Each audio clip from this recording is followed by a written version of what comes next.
अंतिम संस्कार होता है। ये कहानी एक प्रसिद्ध राजा की है जो अधिक वृद्ध हो चले थे, परंतु उन्होंने अभी तक अपना राजकाल नहीं छोड़ा था।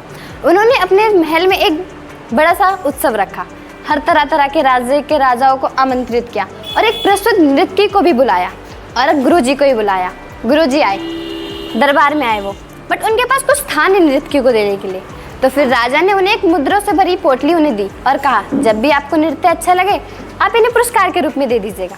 रात भर नृत्य चलता रहा, रात भर उत्सव ऐसे ही चलता रहा, जोरों शोर से उत्सव चलता रहा। जब भोर होने को आई, जब सुबह होने को आई, तो नृत्य ने धीरे से देखा कि जो तबला बजा रहा था, जो संगीत दे रहा था, वो अंगड़ाई ले रहा है, उसे नींद आ रही है। उसने सोचा अगर ये बात राजा को पता चली तो वो तो उसे दंड दे देंगे। तो यही बात सोच के नृत्य ने एक दोहा बोला, घनी गई थोड़ी रही, घनी गई थोड़ी रही या मैं पल पल जाए, एक पलक के कारण यूं ना कलंक लगाए, यूं ना जन्म गवाए। ये बात सुनते ही राजकुमार भागते भागते आए और उन्होंने अपनी मुकुट उन्हें दे दी। फिर राजकुमारी भागते भागते गई और उन्होंने अपना हार उन्हें दे दिया। फिर जो गुरुजी थे वो आसन से उठे, उन्होंने वो सोने से भरी मुद्राओं की पोटली उसे दे दी और कहा, मैं चला। ये सब देखते राजा को बहुत गुस्सा आया। वो आसन से उठे और बोला कि ये सब बंद करो, ये क्या कर रही हो तुम, एक दोहा बोल के सबको लूट रही हो।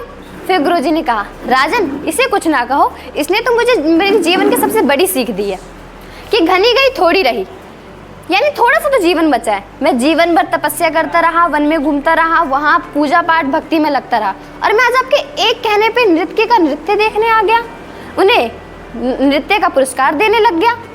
ये फिर उसके बाद राजकुमार बोले, हाँ पिताश्री इन्हें कुछ ना कहिए, आज तो मैं अपने सिपाहियों के साथ मिलकर आपकी हत्या करने वाला था। आप इतने वृद्ध हो चले, परंतु फिर भी आपने मुझे अभी तक राजगद्दी नहीं दी।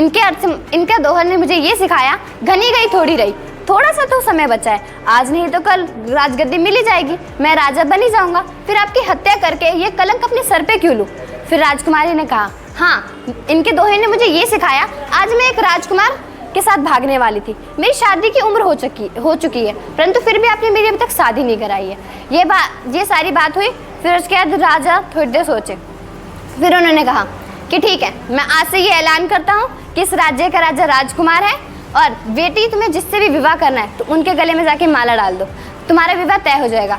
फिर राजा ने भी सोचा कि मैं अब ये सारी चीज़ें छोड़ छाड़ के पूजा में लग जाऊँगा, भगवान की भक्ति करूँगा, वन मन घूमूंगा। फिर नृत्य ने सोचा कि मेरे एक दोहे ने इन सबकी ज़िंदगी बदल दी, तो मैं अब तक ये कार्य क्यों कर रही हूँ, मैं भी अब ये सारी चीज़ें छोड़ दूंगी और तपस्या में लग जाऊंगी। फिर उसने भी ठान लिया कि मैं ये सारी चीज़ें छोड़ दूंगी और तपस्या में ध्यान लगाऊंगी। ये कहानी किसी राजा किसी नृत्य की नहीं है, ये कहानी आपके और हमारे जीवन की है। हमारे जीवन में भी समय निकलता चला जा रहा है, पर हम कुछ कर नहीं पा रहे हैं। जो हम सोचते हैं वो सोचते रह जाते हैं, पर हम कुछ कर नहीं पाते। कुछ ऐसा कर दिखाओ जो दुनिया करना चाहे।